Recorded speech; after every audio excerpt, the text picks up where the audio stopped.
सीताराम विचित्ररूपमनिशं यश्चक्षुषोर्भूषणं सीतारामसुनामधाम्निर्तं तं सद्गुरुं संभजे। नीलाम्बुजश्यामलकोमलाङ्गं सीतासमारोपितवामभागं पाणिमहासायकचारुचापं नमामि रामं रघुवंशनाथं। यत्र यत्र रघुनाथकीर्तनं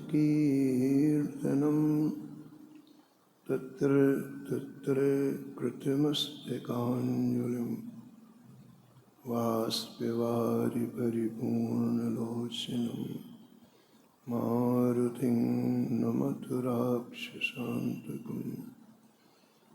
वाञ्छाकल्पतरुभ्यश्च कृपासिन्धुभ्य एव च पतितानां पावनेभ्यो श्रीवैष्णवेभ्यो नमो नमः। भक्ति भगवंत गुरु चतुरनाम बपु एक, इनके पद वंदन किए नासत विघ्न। हरजु आय विराजिए कथा सुनहु इतिहास, तुम श्रोताया माल के तुम पद रज मम आस। तुम पीछे जो और हैं श्रोता हैं रसखान, इनके सकल मनोरथ पूर्वहु श्री भगवान। राधे राधे गोविंद गोविंद राधे।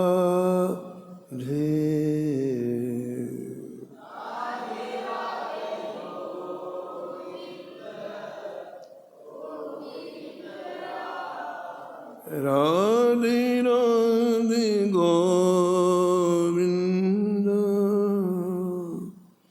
गोविंद राधे।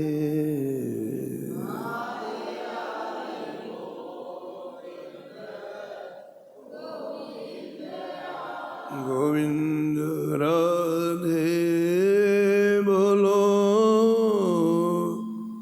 गोपाल राधे।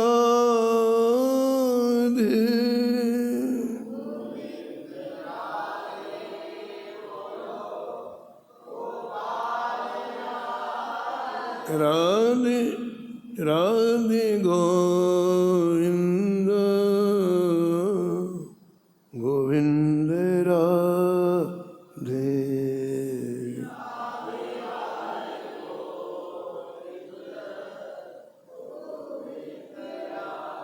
राधे राधे गोविंद गोविंद राधे।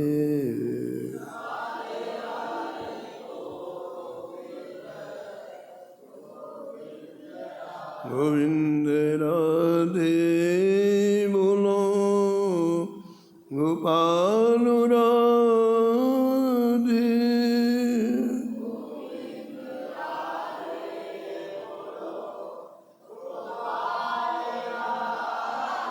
राधे राधे गोविंद गोविंद राधे।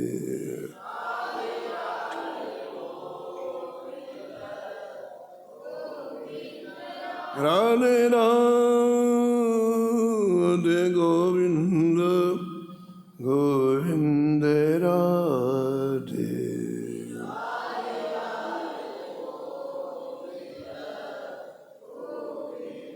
गोविंद राधे बोलो गोपाल राधे।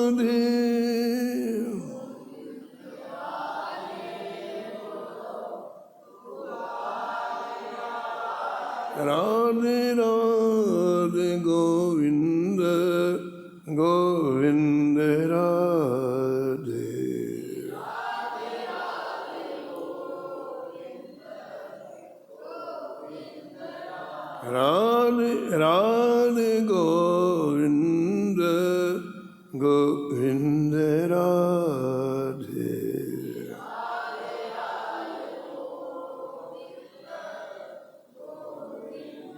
श्री जानकी वल्लभ लाल की, श्री मंगलमूर्ति हनुमान जी महाराज जी, सपरिकर श्री भक्तमान जी की, सब संत भगवान की, श्री स्वामी अग्रदास जी महाराज की, श्री नाभाजी महाराज की, श्री प्रियादास जी महाराज, श्री वृंदावन धाम की, श्री बांके बिहारी लाल, श्री राधा वल्लभ लाल की, श्री गिरिराज जी महाराज की, श्री यमुने महारानी की, श्री राम नाम महाराज की, श्री महाराज जी की जय जय श्री राम।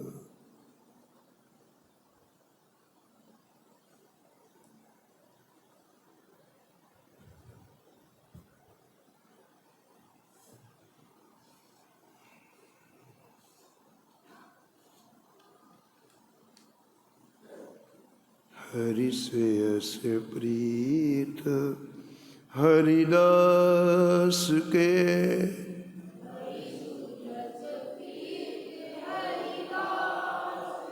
त्यों भावे हरिदास जसो।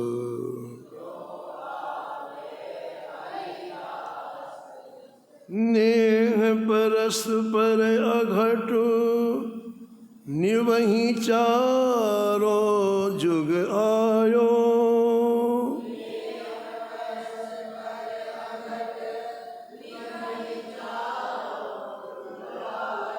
अनुचर को उत्कर्ष श्याम अपने मुख गायो।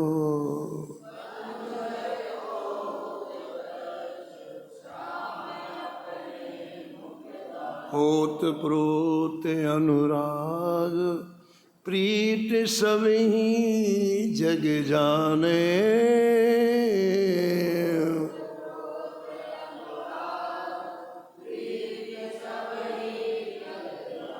पुर प्रवेश रघुवीर भृत कीरत जुब खाने।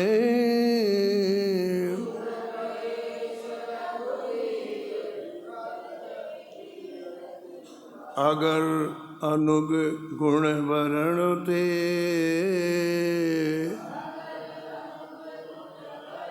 सीतापति नित होए बस। हरि सुयस प्रीत हरिदास के,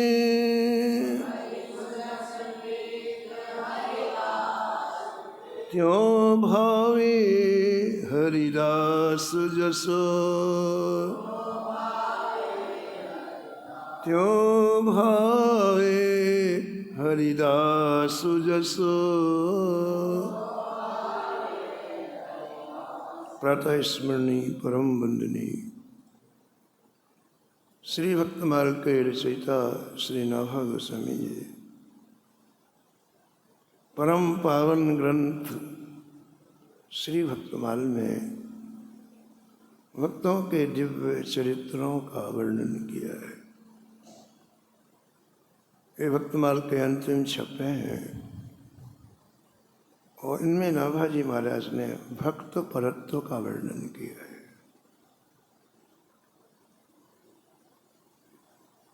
कहते हैं भक्तों का जीवन श्री ठाकुर जी के लिए पूर्ण समर्पित रहता है,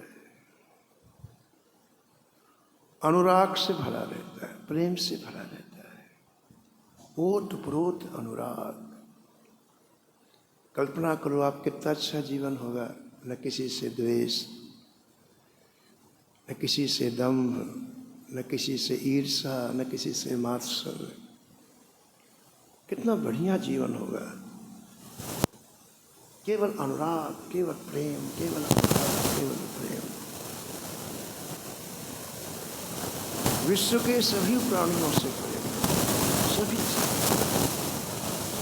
कोई पराया उनका है ही नहीं। जिधर दृष्टि डालते हैं उनके हृदय का प्रेम उछलता है। कैसा भी सूखा व्यक्ति हो, उनकी दृष्टि पड़ जाए तो उसका हृदय भी प्रेम से भर जाता है।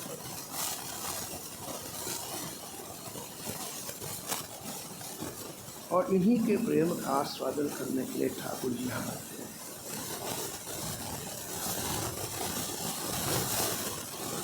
श्री ठाकुर जी को इन भक्तों से मतलब है, भक्तों को श्री ठाकुर जी से मतलब है। वो पूरी तरह से डूबे हुए।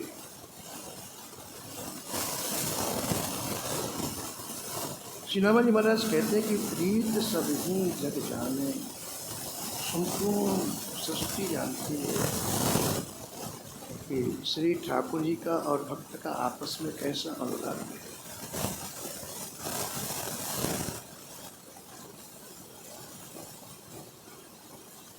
भगवान राम जब अयोध्या में राज सिंहासन में विराजमान हो गए, लेकिन महल से निकल करके रथ में बैठ करके महल से कुछ दूर पर एक दिव्य उद्यान था, वहाँ है। साथ में भरत जी है, लक्ष्मण जी है, शत्रुघ्न जी है, श्री हनुमान जी है। बड़ा सुंदर उद्यान, बड़ा हरा भरा सुंदर, अनेक तरह की लताएं पुष्प खिले हुए हैं।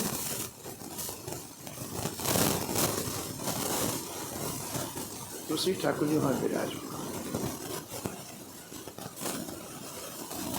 अभी 5 मिनट ही हुआ होगा कि आकाश में दिव्य प्रकाश होगा, और वो प्रकाश धीरे धीरे उद्यान के समीप आने लग गया। और थोड़ी देर में लोगों ने देखा कि चारों भाई संकादिक आए। सनक सनंदन सनातन सनत कुमार चारों भाई आए जो ब्रह्मलोक में रहते हैं। और श्री राम जी तो इन्हें देख के ठाकुर जी इतने हर्षित, खड़े होकर के प्रणाम किया। और बैठने के लिए जो अपना उत्तरी ओढ़े हुए थे उसे बिछाया। राम जी ने आसन नहीं बिछाया, जो ऊपर ओढ़े हुए थे उत्तरी,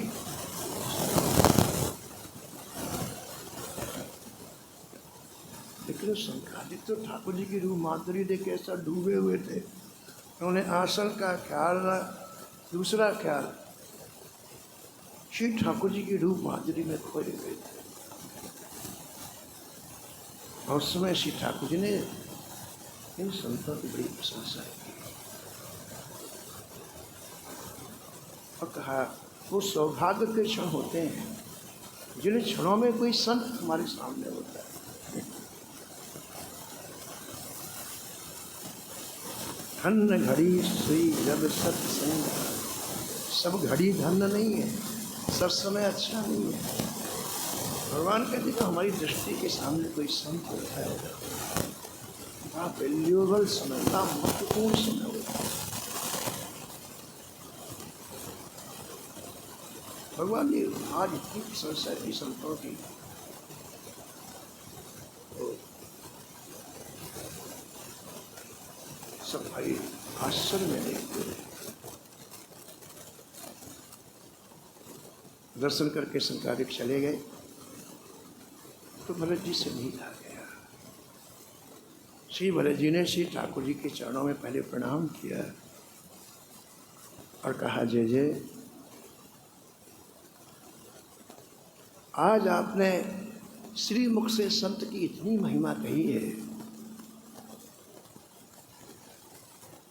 तो आज हम लोगों के मन में आया है कभी हम संतों को मिस ना कर दें, संतों की कहीं उपेक्षा ना करें। तो आज आप हमारे ऊपर कृपा करो, हमें बताओ संतों के लक्षण क्या होते हैं, जिससे हम उन्हें पा करके उनका लाभ लें। सत्संग क्या है बताओ? सत्संग का तात्पर्य होता है प्रभु प्रेमियों के लक्षण क्या है पता चले। सत्संग का तात्पर्य है श्री गोविंद को पसंद क्या है, श्री राघव को पसंद क्या है, इसकी जानकारी हो। हमारा मन वही संकल्प करे जो ठाकुर जी को अच्छा लगे, बस। अन्य संकल्प हमारे मन से निकल जाए, यही सत्संग है। तो भरत जी ने कहा, जैसे आज हम तुमने आंखों से देखा, आंखों से इतना सम्मान किया, अब रहा नहीं जाता, जैसे कृपा करो। आज मैं आपके श्रीमुख से संतों के लक्षण सुनना चाहता।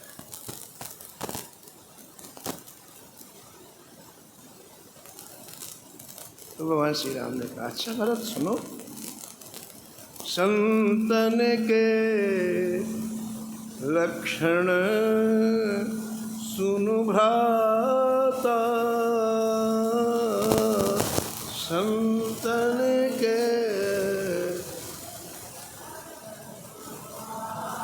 अगणित श्रुति पुराण विख्याता, अगणित संतन के लक्षण सुनु भ्राता, संतन के। भरत, ऐसा कोई पुराण नहीं है, ऐसी कोई स्मृति नहीं है जहाँ संतों की महिमा का वर्णन न किया। संतों की महिमा की कोई मिति नहीं है, अगणित संतों के लक्षण। मैं तुम्हें संक्षेप में बताता हूँ। तुमने कुल्हाड़ी देखी होगी बड़े, और कोई व्यक्ति जो सुगंधित मल्यागनी चंदन है, मल्यागनी चंदन का जो पेड़ है, तो चंदन को प्राप्त करने के लिए, सुगंधि को प्राप्त करने के लिए कुल्हाड़ी का प्रयोग उस वृक्ष पर करता है। उसकी शाखा निकालेगा, उसकी लकड़ी निकालेगा। बोले हाँ, तो शाखा तोड़ दी कुल्हाड़ी ने, वृक्ष से शाखा को अलग कर दिया, काट दिया। लेकिन चंदन उतनी देर में, जितनी देर में कुल्हाड़ी ने प्रहार किया है, अपनी सुगंध कुल्हाड़ी को दे देता। कुल्हाड़ी ने तो काटा, लेकिन जितनी देर, भले 2 मिनट लगे वो कटने में, उतनी देर में चंदन अपनी सुगंध कुल्हाड़ी को दे देता।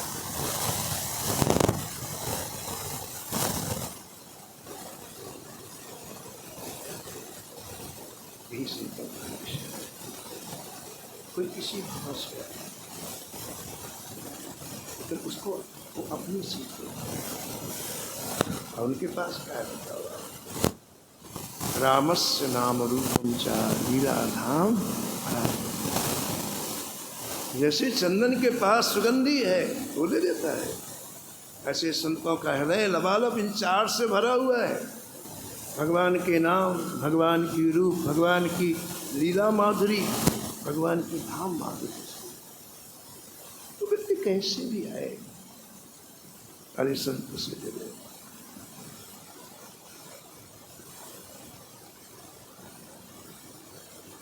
एक बड़े अच्छे संत हुए यहाँ अयोध्या जी में, श्री दादू जी नाम था उनका।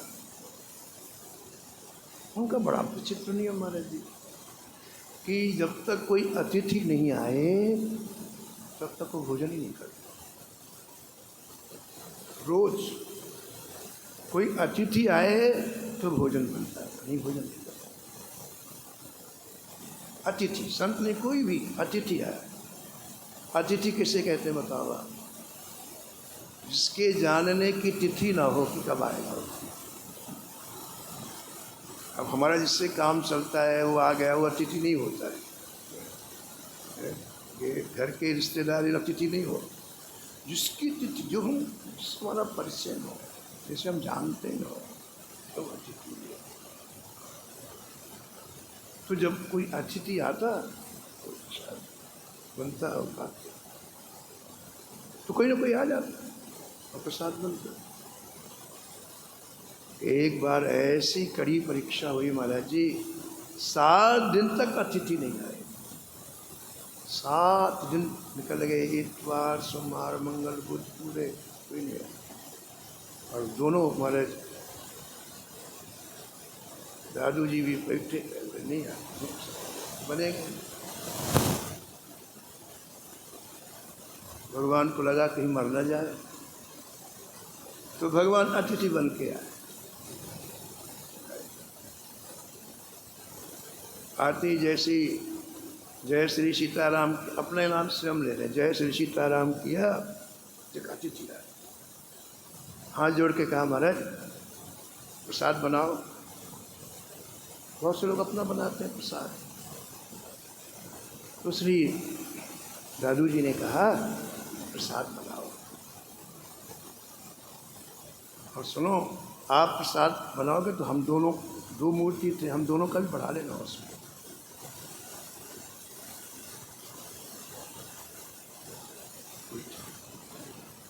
एक हंडी दे दी, मिट्टी की कांच खिचड़ी बना दो, जल्दी मूंग की दाल चावल दिया। तो ठाकुर जी पहले तो चावल दाल धोने के लिए नदी में गए, धो के धोए, फिर जल लाए नदी से, फिर चूल्हा चिताया, फिर खिचड़ी बनाने के बाद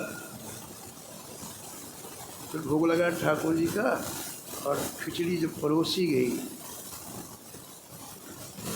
3 पत्तल से 2 थे, एक अतिथि थे, तो ठाकुर जी प्रकट बहुत प्रसन्न। देखो जीवन में एक कोई निष्ठा हो तो ठाकुर जी प्रसन्न, एक निष्ठा कोई। हमने पढ़ा महाराज जी कि एक परिवार में ऐसा निश्चय कर लिया जो मुखिया, कभी किसी को कष्ट नहीं देना, बस एक चीज, कभी किसी को कष्ट नहीं देना, चाहे कुछ भी हो जाए। उन्हें अपने बच्चों को समझाया, अपनी पत्नी को समझाया, कभी किसी को कष्ट देना ही नहीं, कुछ भी हो जाए हमें किसी को कष्ट नहीं देना। महाराज इस बात से राम जी प्रसन्न है। कोई मंत्र जाप नहीं, कुछ नहीं, केवल एक हृदय में बात बैठा ली, कभी किसी को कष्ट नहीं देना है, भगवान प्रसन्न। कोई भी बात हृदयंगम दृढ़ निष्ठा से की जाए तो ठाकुर जी बड़ी जल्दी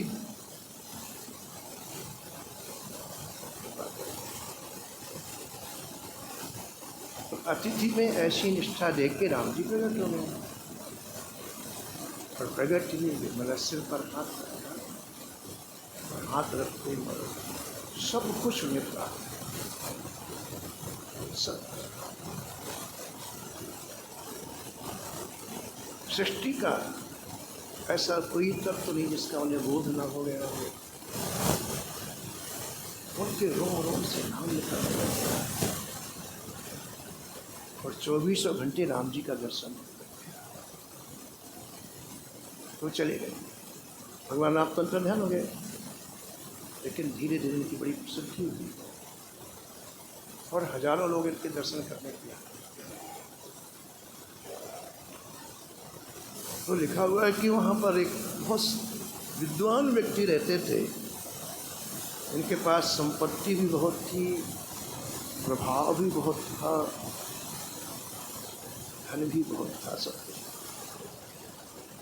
तो उन्हें जब ये पता चला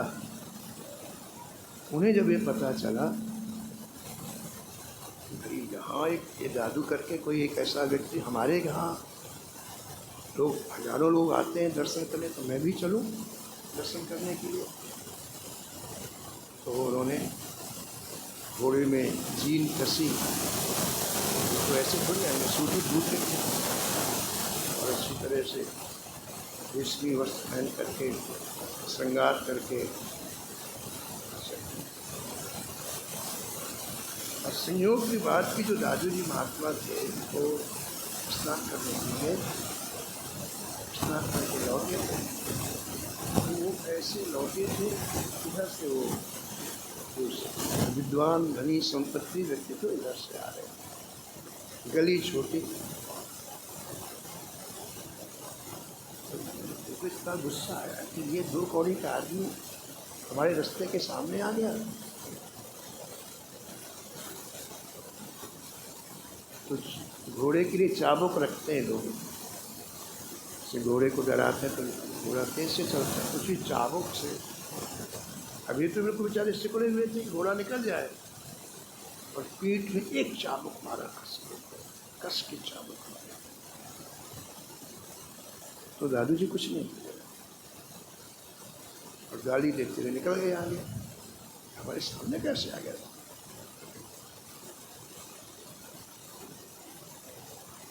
हम तो मिलने जा रहे थे दादू जी से, इनके यहाँ जो 400 आदमी इकट्ठे ही रहते थे दर्शन करने के। तो वहाँ जाके एक वृक्ष के नीचे अपना घोड़ा बांध करके प्रतीक्षा करने लगे दादू जी। अब दादू जी धीरे धीरे पहुँचे, जितने लोग थे सब प्रणाम किया। अब उनको लगा रही मैंने किसे मारा, चाबुक से मारा।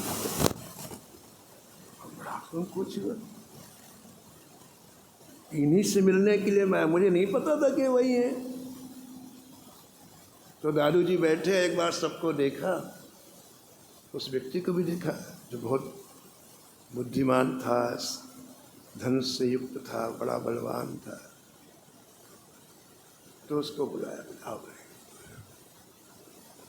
अब वो इतने संकोच में कुछ बोल नहीं पाते, चाबुक मारा था। तो दादू ने कहा आपने कुछ बुरा नहीं किया, कोई मिट्टी की हंडी भी खरीदता है तो बजा के देखता है, कच्ची है कि पक्की। तो आप भी साधु की आपने परीक्षा की है, कच्चा है कि पक्का। हंडी भी कोई देखता है ना तो भले बजाता है। तो आपने कोई गलत काम नहीं किया, आपने परीक्षा किया कि साधु कच्चा है कि पक्का है। आप देखो इन संतों में कितनी कोमलता होती है, किसी के व्यवहार का कभी बुरा ही नहीं मानते। ऐसा भगवान कह रहे हैं भरत जी से, कोमल चित, कोमल चित दीनन परदाया, कोमल चित मन बच क्रम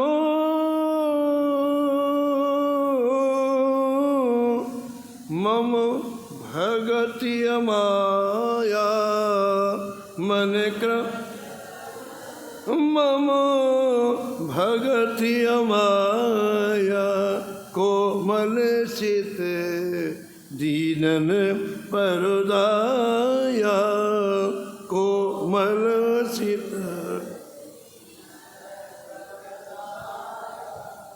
श्री जयदेव जी जा रहे थे जगन्नाथपुरी, श्री स्वामी जयदेव जी जगन्नाथपुरी जा रहे थे।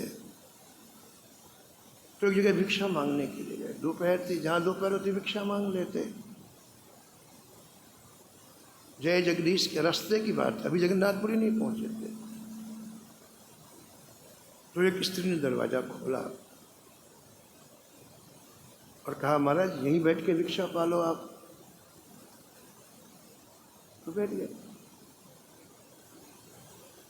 उसने जो भिक्षा दी पाने लग गए। उस स्त्री ने कहा कि महाराज आगे जंगल बहुत है और सूर्यास्त होने वाला है, तो आप सुबह चले जाइए, अभी मत जाइए, क्योंकि बहुत भयंकर जंगल है आगे। तो जयदेव ने कहा सुबह चले जाएंगे। और बाहर बरामदा था, इस कमरे के बाहर बरामदा था, वहीं थोड़ी देर भजन किया और फिर इसके बाद विश्राम करने लग गए। तो उस स्त्री की नीयत अच्छी नहीं थी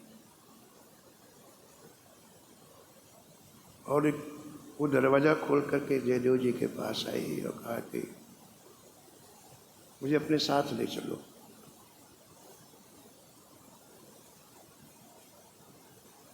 जयदेव जी आश्चर्यचकित हो गए, क्या जयदेव जी ने कहा कि तुम गला भी काट लो तो भी ये संभव नहीं। अब आदमी की जब बुद्धि खराब होती देखो कैसे निर्णय लेता हो। तो उसने क्या समझा, उसका पति भी था अंदर, ये कह रहे हैं कि पति का गला काट लो तो तुमको साथ ले चलो। देखो कैसा व्यक्ति अर्थ का अनर्थ लगाता है। सोए पति का गला काट दिया उसने जा करके और कहा चलो मुझे साथ में लेके चलो।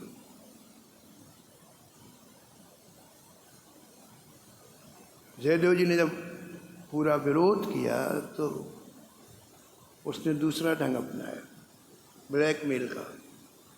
बोले या तो मुझे साथ में लेके चलो, नहीं मैं भी हल्ला मचाऊंगी, किसने मेरे पति को मार डाला, पूरे जीवन तुमको जेल में रहना पड़ेगा। जयदेव ने कहा कुछ भी हो लेकिन ये संभव नहीं। तो उसने हल्ला मचा दिया। रात का समय, लोग इकट्ठे हो गए और बोला इसने कुल्हाड़ी से मेरे पति का सिर, लोगों ने देखा सिर कटा हुआ है। उसको पकड़ के जयदेव जी को ले गए। उस समय न्यायाधीश होते थे, न्यायाधीश के पास ले गए। तो न्यायाधीश ने जयदेव जी के चेहरे को देखा। वो लोग तो न्याय करते रहते, बोले संभव ऐसा व्यक्ति ऐसा काम नहीं कर सकता। तो न्यायाधीश ने कहा कि संत भगवान आप यथार्थ बात बताओ, क्या बात है। अब देखो आप, जयदेव जी ने विचार किया, यदि मैं कह देता हूँ कि मैंने गला नहीं काटा तो इस स्त्री को जेल हो जाएगी, ये पूरे जीवन जेल में रहेगी, तो मैं ही क्यों ना जेल में रहूँ। अब देखो आप, इसे कष्ट ना मिले मुझे कष्ट मिल जाए। जिसने झूठा फंसाया उसके प्रति भी दया, कितनी कोमलता चित्त में। देखो आप, यदि मैं इतना कह दूंगा कि मैंने नहीं मारा तो इसको उठा के जेल में बंद कर दिया जाए और फिर इसको कष्ट होगा, तो मैं स्वीकार कर लूँ तो कम से कम इसे कष्ट ना मिले। तो जयदेव जी ने कहा हाँ मैं नहीं मारा। न्यायाधीश को बिल्कुल विश्वास नहीं हुआ, फिर भी न्याय तो करना पड़ेगा। तो उसने कहा इनके दोनों हाथ काट लो। तो जयदेव जी ने अपने हाथ कटवा लिया कि बोले उस स्त्री को दुख ना हो। आप कल्पना करो, जो हमारा अच्छा करे हित करे उसका वो काट तो ठीक है, लेकिन जो हमको झूठा कलंक लगाए, जो हमें आपत्ति में विपत्ति में उसका भी हित हो, ये संत का ही लक्षण है। भरत, मेरे संतों के हृदय में बहुत करुणा होती है, बहुत करुणा होती है। लोग कहते हैं कि मक्खन बहुत कोमल होता है, थोड़ा सा आँख में आँच दिखा दी जाए तो मक्खन पिघल जाता है। लेकिन मेरे संत मक्खन से लाख गुना अधिक कोमल होते हैं। मक्खन को स्वयं को आग दिखाई जाती है तब वो पिघलता है, और संत तो दूसरे के दुख को देख के पिघल जाते हैं। कितना कोमल, दूसरे का दुख देखा और पिघल गए।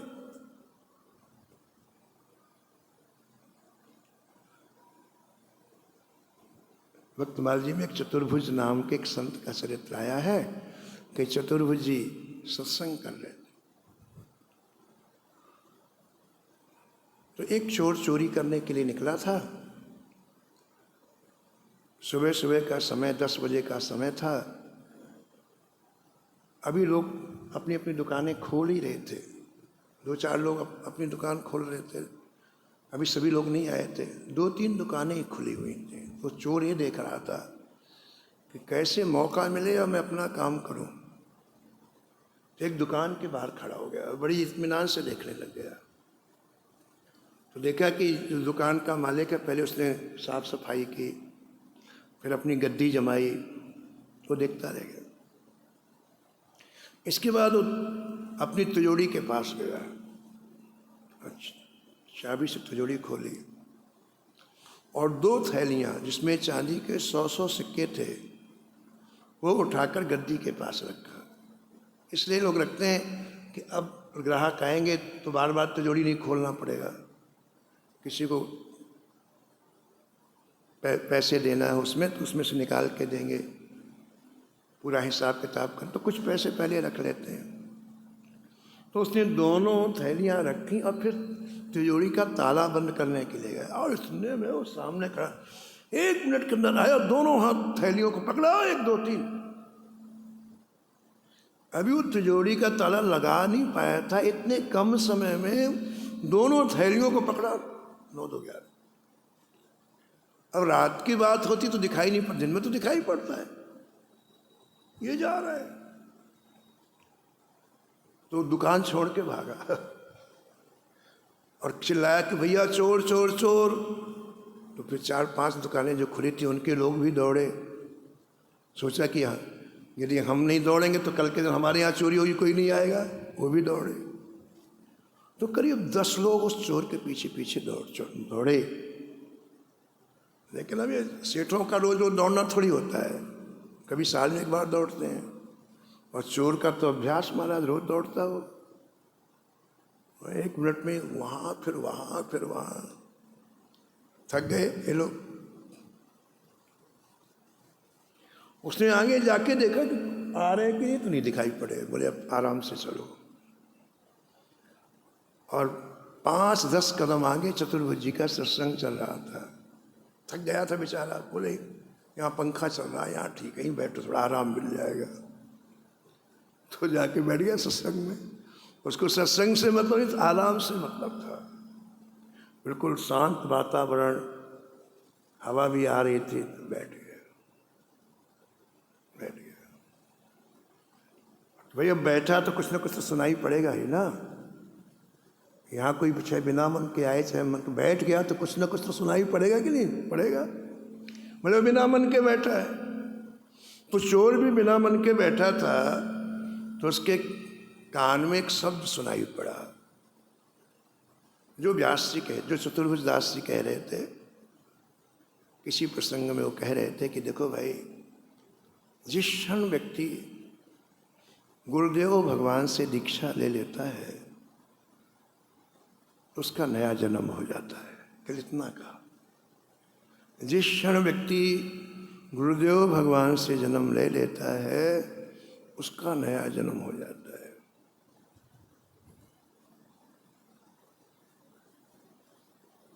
कृपया गुरुदेवस्य द्वितीयम जन्म कथ्यते, ऐसा शास्त्र में लिखा है। अब नवीन जन्म हो गया आपका। अब जो माँ बाप के द्वारा जो जन्म दिया गया था वो अलग हो गया, अब नवीन जन्म हो गया आपका। उसने इतना ही सुना और उसने विचार किया, अरे क्यों ना मैं दीक्षा ले लूं, मेरा नया जन्म हो जाएगा। वो 1 मिनट में खड़ा हो गया। अब मुझे तो पता नहीं था कि सत्संग में बीच में डिस्टर्ब करने, उसको कुछ पता नहीं था, लेकिन एक शब्द सुना तो खड़ा हो गया। बोले महाराज मेरी प्रार्थना सुन लो, मुझे दीक्षा दे दो। चतुर्भुजी ने कहा भाई अभी बैठो, बाद में बात करेंगे, अभी इसका सत्संग चल रहा है। 1 घंटे का समय सत्संग का होता है, और उसमें अगर ऐसी जवाब उत्तर देने लगे तो कथा कब होगी, बैठोगे। लोगों ने भी कहा जो समझ, बोले बैठ बैठ बैठ, लेकिन वो नहीं बैठा, खड़ा ही रहा। कहा देखो महाराज मुझे ज़्यादा पता नहीं है, लेकिन इसके पहले आपने एक शब्द और कहा था कि अच्छे काम को जल्दी कर लेना चाहिए, कहीं चित्त ना बदल जाए। आप कहते हो बैठो और फिर मेरा चित्त बदल गया तो अभी तो मेरी इच्छा है कि मैं आपसे गुरु दीक्षा ले लूं, और थोड़ी देर के बाद चित्त बदल गया तो महाराज कथा तो होती रहेगी, पहले मुझे दीक्षा दे दो। चतुर्भुज दास जी ने विचार किया कि कथा होने नहीं देगा, आफत को निपटा। बोले आ भैया, आ गया। तो वहीं व्यासासन में बैठ करके उससे पूछा, हाँ भाई तुम्हें गृहस्थ दीक्षा चाहिए कि विरक्त? बोले विरक्त।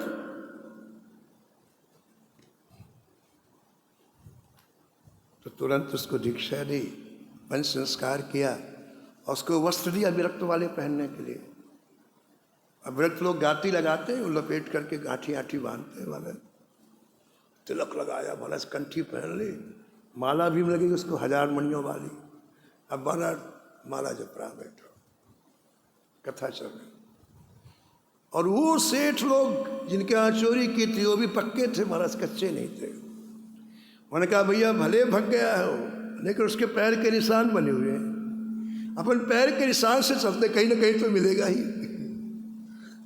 कच्ची मिट्टी होती है ना तो पैर के निशान बन जाते हैं। तो उस चोर के पैर के निशानों को देखते देखते वो भी वहीं आगे जा सत्संग चल रहा था, और झांक के देखा, अरे यही है, यही दिन की बात थी, ये जो बाबा जी बन गया है यही है, यही है, यही है। बोले चलो पकड़ो, बोले अभी ना पकड़ो, कथा चल रही, एक ही दरवाजा, कहाँ से निकल, दरवाजे में खड़े रहो। जैसे कथा पूरी हुई वो 10 के 10 पहुँचे, किसी ने गला पकड़ा, किसी ने पैर पकड़े, किसी ने हाथ पकड़ा, किसी ने गाती पकड़ी, किसी ने झुला, चल चोरी के। महाराज जी कहते थे कि जब उसको दीक्षा मिली तो उसने सोचा कि दक्षिणा देनी चाहिए, तो जो 2 थैली चुरा के लाया उसने दक्षिणा में दे दी गुरु जी को, अपने पास कुछ नहीं रखा। बोले दक्षिणा देनी थी, उन्हीं को देनी थी। बोले चल, इसने चली। अब जितने सत्संगी थे नाराज हुए, महात्मा को हाथ लगाता है। अरे बोले महात्मा अभी 1 घंटे पहले चोरी करके आया है। अब बेचारे चुप हो गए, सत्संगी को क्या मतलब भाई के कौन था क्या नहीं था। तो उसे पकड़ करके ले गए राजा के पास। उस समय राजाओं का जमाना था, राजा निर्णय देता था। कहा हजूर आपके राज्य में इसने दिन दहाड़े चोरी की है, अगर आप कड़ा दंड नहीं देंगे तो अराजकता फैल जाएगी, इसलिए आप कड़ा दंड दीजिए इसे। राजा ने देखा साधु संत महाराज, इसको क्या दंड दें। राजा ने कहा संत भगवान आप सही बता दो चोरी आपने की है कि नहीं की। अगर आप सही कह दोगे तो मैं आपको छोड़ दूंगा, लेकिन झूठ मत बोलिएगा, आप सही बताओ आपने चोरी की है कि नहीं।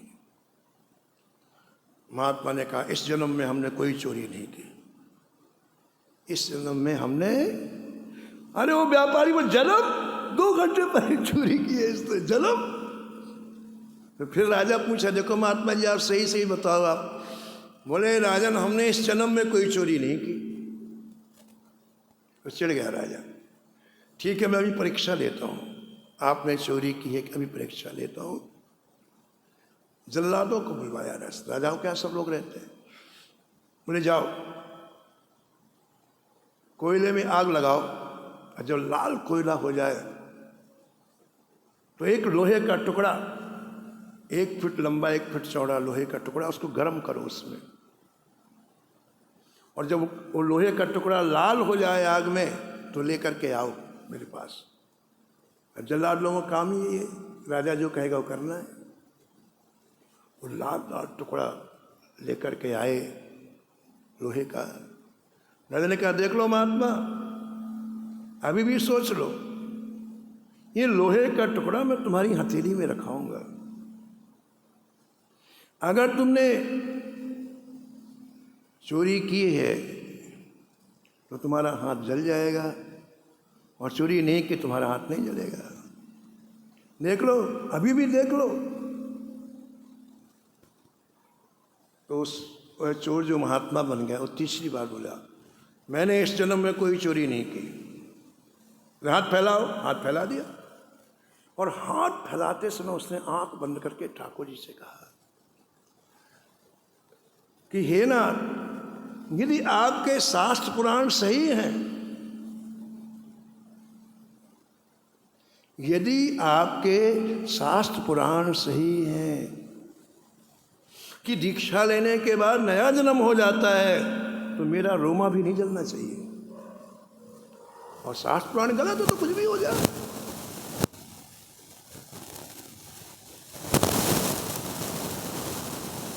राम मंत्रोपदेशेन माया दूर मुपागता कृपया गुरुदेवस्य द्वितीयम जन्म कट। यही बात सही है, मेरा अनुमान नहीं करना चाहिए।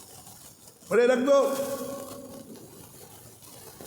वो महाराज जल्लादों ने उससे पकड़ा, लाल लाल था, बड़ी बड़ी चिमटों से पकड़ करके हथेली में रख दिया और वो ऐसे ही खड़ा रहा। सब जनता देख रही है, राजा देख रही है, प्रजा देखो, व्यापारी भी देख रहे हैं। ना आ किया ना ऊ किया, कुछ नहीं, लाल बिल्कुल लोहे का टुकड़ा इसका। राजा ने कहा जल्लादो हटाओ लोहे के टुकड़े को। हटाया, कुछ नहीं, आंच भी नहीं लगी जल्दी मेरे हथेली। राजा चरणों में गिर पड़ा, राजा चरणों में गिर पड़ा नए महात्मा के। और कहा ये सब दुष्ट है, जितने व्यापारी हैं एक महात्मा को कलंक लगा रहे हैं। एक काम करो, यही फांसी लगाओ मेरे सामने, फांसी घर में मत ले जाओ। गिनो पहले कितने, बड़े 10 फांसी के फंदे लटकाओ, मैं अपनी आंखों के सामने मरता हुए से देखिए। एक महात्मा के ऊपर कलंक लगा रहे। अब व्यापारियों की हवा निकल गई, पूरे चले गए थे, मरने की नौबत आ गई। कहाँ फंसे? अरे पैसे का फिर आ जाता। अब तो जीवन से हाथ धो रहे हैं। महाराज रोना प्रारंभ किया उन्होंने। हम जो कहना चाहते हैं सुनो आप। जैसे वो रोए वैसे जो अभी अभी संत बना उसको दया आ गई। देखा संत का अभी उसने वेश लिया, 24 घंटे भी नहीं हुए, लेकिन उन व्यापारियों को रोते हुए देखकर कहने में दया। इनको फांसी नहीं होना चाहिए, इनका परिवार है, सब है, कितने दुखी हो जाएंगे। तो तुरंत संत ने कहा हमने चोरी की है। बोले नहीं, हमने परीक्षा कर लिया, आपने चोरी नहीं की। अब वो महात्मा बोलते हमने चोरी की है। राजा कहते नहीं, हमने परीक्षा ले लिया, आपने चोरी नहीं की।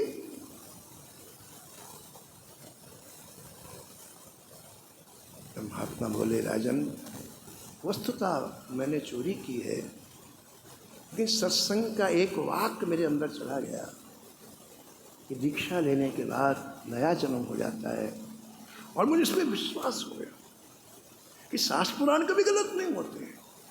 इस कारण मेरा हाथ नहीं, मुझे विश्वास हो गया कि दीक्षा लेने के बाद नया जन्म हो जाता है, तो मेरा हाथ नहीं गया। इसलिए आप इनको फांसी पर लटकाओ। तो उनको छोड़ दिया और फिर राजा गया सत्संग में चतुर्भुजी के, और वहाँ सत्संग करके वो भी भक्त बन गया। हम ये कहना चाहते हैं कि भगवान श्री राम भरत जी से कह रहे हैं, भरत मेरे संत बड़े कोमल हो, वो कभी किसी को दुख नहीं देते, दूसरे के दुख को ले लेते हैं। महाराज जी कितने संत ऐसे हैं महाराज जी जिन्होंने दूसरे के दुख को ले लिया, जानबूझ करके ले लिया। अब उनका कष्ट भोग रहे हैं, उनको देखा नहीं गया कि ये व्यक्ति दुखी नहीं, उसके कष्ट को ही ले लिया। एक बार भाई जी को गीता वाटिका में बड़ी भयंकर बीमारी हो गई, 6 महीने हो गए, कोई औषधि फायदा ना करे, बहुत प्रयास, कोई फायदा ना करे, 6 महीने हो गए। बड़ा आश्चर्य महाराज, बड़ा आश्चर्य। कुछ राधा बाबा भी रहते थे, उनको बड़ा कुष्ठ हो रहा था। कुटिया में लेटे थे राधा बाबा, तो श्री कृष्ण प्रकट हो गए। बोले बाबा तुमको पता है तुम्हारा कष्ट भाई जी ने ले लिया, एक कष्ट तुम्हारे ऊपर आने वाला था, तो तुमको कष्ट ना मिले, तुम्हारे भजन में कोई, उन्होंने ले लिया उसको। श्री कृष्ण बोले कि भाई जी ने तुम्हारा कष्ट ले लिया। अब बड़ी वेदना हुई, दौड़ के भाई जी के पास गए, भाई जी को बताया, भाई जी मुस्कुरा दिए, कुछ बोले नहीं।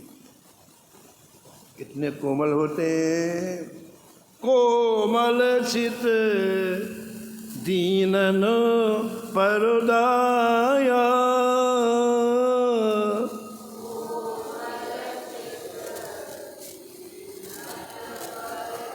मन बच क्रम मम भगति अमाया।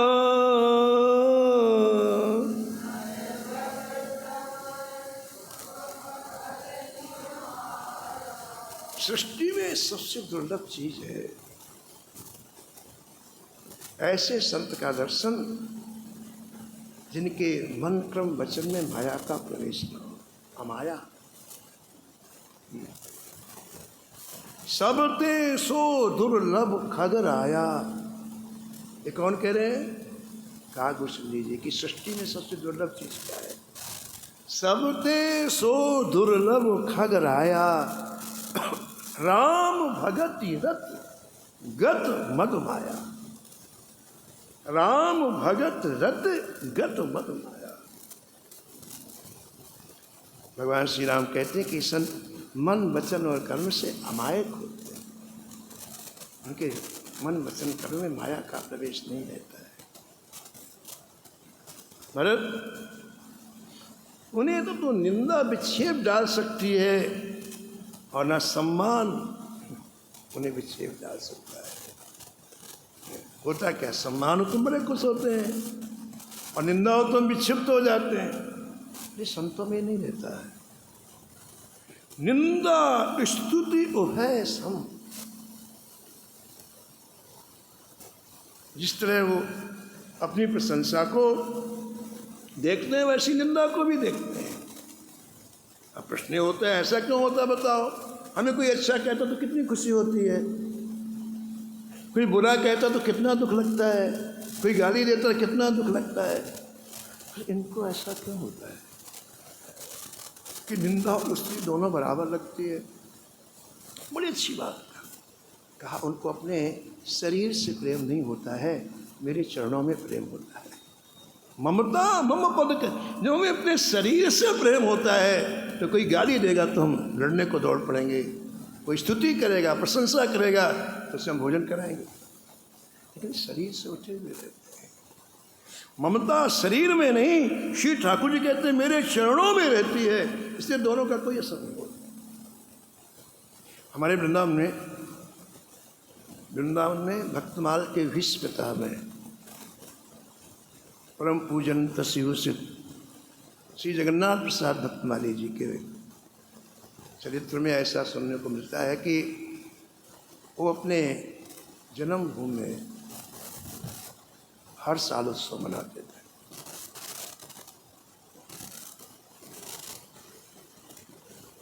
तो जब उत्सव में बहुत संत बाहर से आते, प्रवचन भी होते, तो एक ब्राह्मण बड़ा जलता था उनसे, बहुत द्वेष मानता था। इधर उत्सव प्रारंभ हो, उधर उसका गाली सहस्त्रनाम प्रारंभ हो जाए, खूब पंडित जी को गाली देता है जम। अब सबको अच्छा ना लगे, सभी चाहते थे कि पंडित जी थोड़ा सहमत दें तो हम इसको मरम्मत कर इसकी ठीक करें। पंडित जी बिल्कुल मत कुछ नहीं कहना। तो सुबह से वो गाली दे, इधर उत्सव चले उधर बैठ के गाली दे। शाम के जब पंडित जी बैठते तो कई लोग मिलने के लिए आते, फल रखते उनके सामने, वस्त्र रखते, भेंट रखते। और पंडित जी कहते देखो ये सब कुछ उठाओ और उन महापुरुष को दे के आओ जो गाली देते। जो फल आए, जो दक्षिणा आए, जो वस्त्र, सब रोज उनको पहुंचा देते। 7 दिन का उत्सव 7 दिन तक उनके अनुरोध पहुंच जाते, उनको भोजन कराते। अब बताओ कोई प्रभाव नहीं निंदा का। अयोध्या जी में एक संत थे बाबा रघुनाथ दास जी, जो हजारों संतों की सेवा करते थे। एक संत आया महाराज, ऐसे बीच में बैठे थे, सत्संग हो, उसने गालियाँ देना ही चालू कर दी। इतनी भद्दी भद्दी बुरी बुरी गालियाँ, तो सत्संग रोक करके सुनने लगे बड़े प्रेम से। पूरा सत्संग का समय गाली में ले लिया उसने। अब जब उसका सहस्त्र नाम चल रहा है तो कैसे सत्संग हो, और बड़ी भद्दी भद्दी गालियाँ दे रहा है सब संत लोग आग बबूला हो रहे हैं, किसकी गर्दन कट। जब गाली दे ली तो उन्होंने कहा इनको भोजन कराओ, इनको ठहरने के लिए कुटिया दो। उनको भोजन कराया, ठहरने की कुटिया दी, और इसके बाद वही रहे हो। निंदा स्तुति उभय सम, निंदा स्तुति ममता मम पद कन्यो, ते सज्जन मम प्राण प्रिय। अब आगे की बात सुनो। ठाकुर जी कहते जो ऐसे लोग होते हैं मुझे प्राण से प्रिय। आपने गाली का बदला गाली से दे दिया तो आपको उसमें क्या। दूसरी बात, हमारे ठाकुर जी प्रसन्न के लिए देखना है ना। जयदेव जी के जिन्होंने हाथ काटे, जिन दुष्टों ने,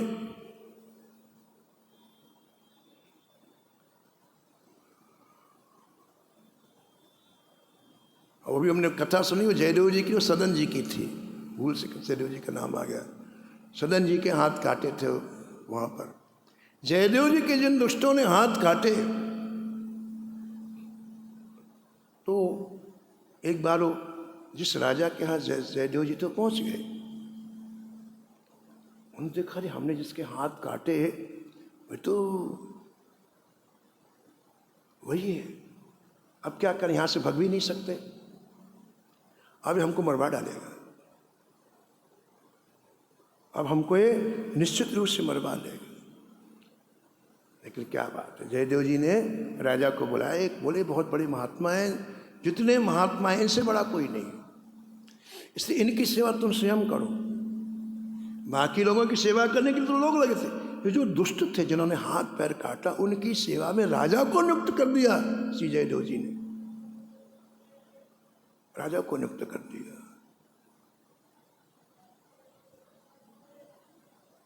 अब उन्होंने सोचा कि आज रात फांसी के तख्ते में लटका दें। उन्होंने कहा राजा हम जाना चाहते, जरूरी काम याद आ गया। वो सोचे जितना भाग सकते हो तो भागो। तो राजा ने कहा कि महाराज आपका इतना सम्मान स्वामी जी ने किया है, जयदेव जी को स्वामी जी कहते हो, तो आपको जितना धन चाहिए दे जाओ आप। तो कोष खोल दिया, आप खूब गट्ठा बांधे हो।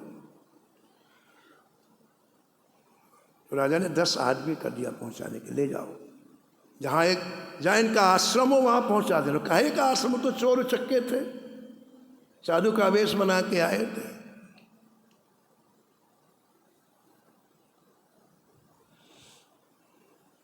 तो रास्ते में थक गए तो सब लोग बैठे, तो सरकारी कर्मचारियों ने पूछा कि महाराज इतना सम्मान आपका कराया स्वामी ने, क्या बात है। तो देखो उल्टा बोले हो कि है ना, ये देखो जो तुम्हारे यहाँ स्वामी जी है ना, इन्होंने कोई गलती की थी तो हमारे स्टेट के राजा ने कहा था कि इसको मार डालो, हमने मारा नहीं, हाथ पैर काटा है, अपना पाप अपने मुंह से। पृथ्वी फटी, समा गए, चारों के चारों पृथ्वी में, बाकी कोई नहीं अंदर गया, वो नीचे चले गए। इतना कृतज्ञ व्यक्ति बताओ, है?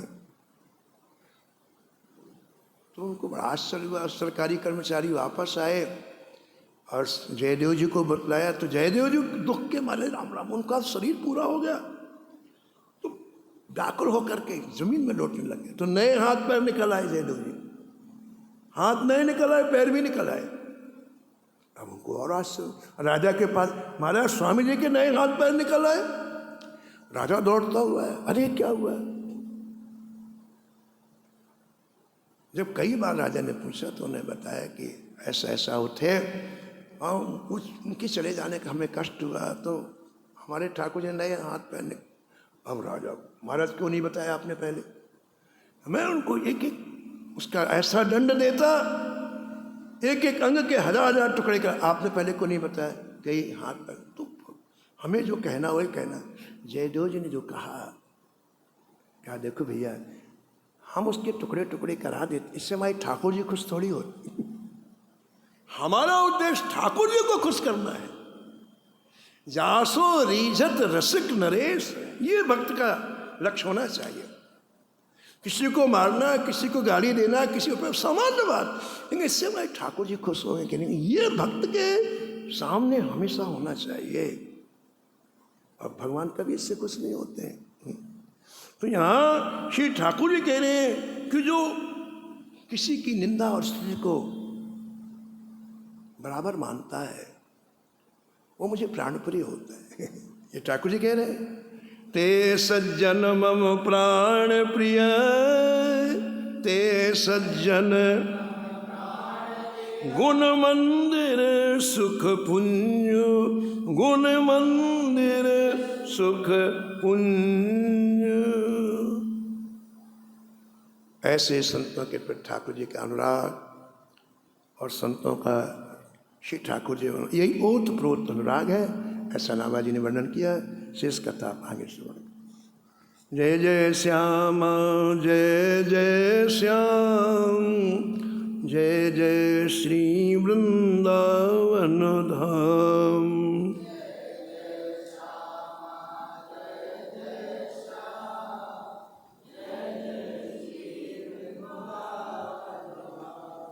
नमो नमो श्री भक्त सुमन, जाके सुनत मात मुना सत, और झलकत राधा नंदलाल। गद गद स्वर पुलकित अंगु अंगनी, लोचन बरसत असुवन जाल। उतर जात अभिमान ब्याल विष, लेत जीवाय सुरसती काल। होत प्रीत हरि भक्त जनन सो, लेत शीघ्र हठि चरण प्रछाल। तजत कुसंग लेत सतसंगति, भाग जगत को अद्भुत भाल। शिवासर सोवत अरु जागत, रोम रोम हुए करत निहाल। श्री अग्र नारायण दास प्रिया प्रिय, प्रगति जीवन रसिक रसा। नमो नमो श्री भक्त सुमन। सीताराम सीताराम सीताराम सीताराम, हम राधे श्याम राधे श्याम राधे श्याम राधे श्याम। श्याम सीताराम सीताराम सीताराम सीताराम, राधे श्याम राधे श्याम राधे श्याम राधे श्याम। जय जय सीताराम सीताराम सीताराम सीताराम, राम राधे श्याम राधे श्याम राधे श्याम राधे श्याम। श्री जानकी वल्लभ लाल की, श्री मंगल मूर्ति हनुमान जी महाराज की, सपरिकर श्री भक्तमाल जी की, सब संत भगवान की। श्री